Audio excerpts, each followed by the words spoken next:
What was it like kissing Tom Cruise? Oh, a lady never tells. Oh, come on. I'm a married woman. Does he have soft lips? You can't My tell. lips are sealed, love. Yeah, but your husband, you can you're look married in the to Robin movie and Thicke, watch right? it. You can watch it in the movie and imagine. Well, the imagination is a fabulous thing. I think every girl has imagined kissing Tom Cruise, but you were lucky enough to do it.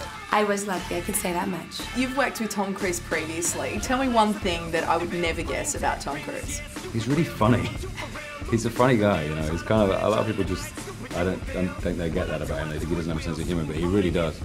And we had a lot of laughs on set, you know. We spent like 7 months in this movie, so we got to know each other pretty well. And yeah, he's very generous, and you know, I love him. He's great. He's pretty cool. Did you feel intimidated when he had his shirt off? I mean, cause... Yes, always. I'd ask him to put him. I actually did ask him to put his shirt on at one point. I was like, I can't concentrate. Yeah. Because you're like older than me, and you look better than I did when I was 20. So yeah, but then that's part of him. You know, he's so dedicated to what he does. He works out 2 hours after we've done a 15-hour day. You know. That's crazy. What do you do when you finish filming? I fall over and go to sleep. Now, what's the first thing that comes to mind when you hear the name Tom Cruise? Relentlessly positive. You know, I mean, no matter how rough things got, you know, Tom was always, you know, the first one, you know, raring to go. And literally the only, you know, when we finished filming the big sequence on the tallest building in the world, Burj Khalifa, there was this collective relief that came over the crew, like, you know, thank God nothing bad happened, you know, everybody's still alive. And the only one who was kind of grumpy was Tom, because he had to come down from the building, you know. So I would say relentlessly positive. And what about Simon Pegg?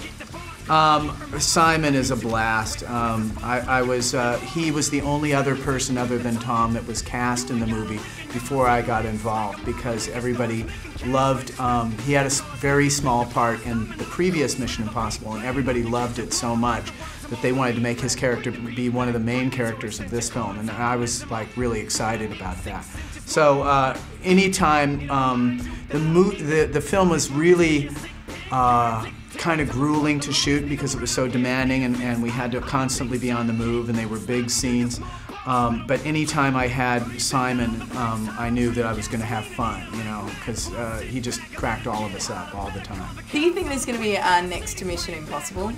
You know what? I'd love it if there was. I mean, let's see how this goes. I had such a good time on this movie, and we had a lot of fun making it. And I think the sad thing is, I guess, is that because there's never been a director that's done more than one at a time. We've had a fantastic list of directors do these films: Brian De Palma, John Woo, JJ, now Brad.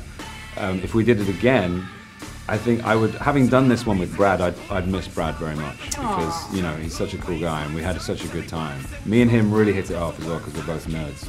Oh, I love that. Yeah. You know what they say about nerds though? Very sexy. Very sexy. In the bedroom, very especially. Very good in the sack. Yeah.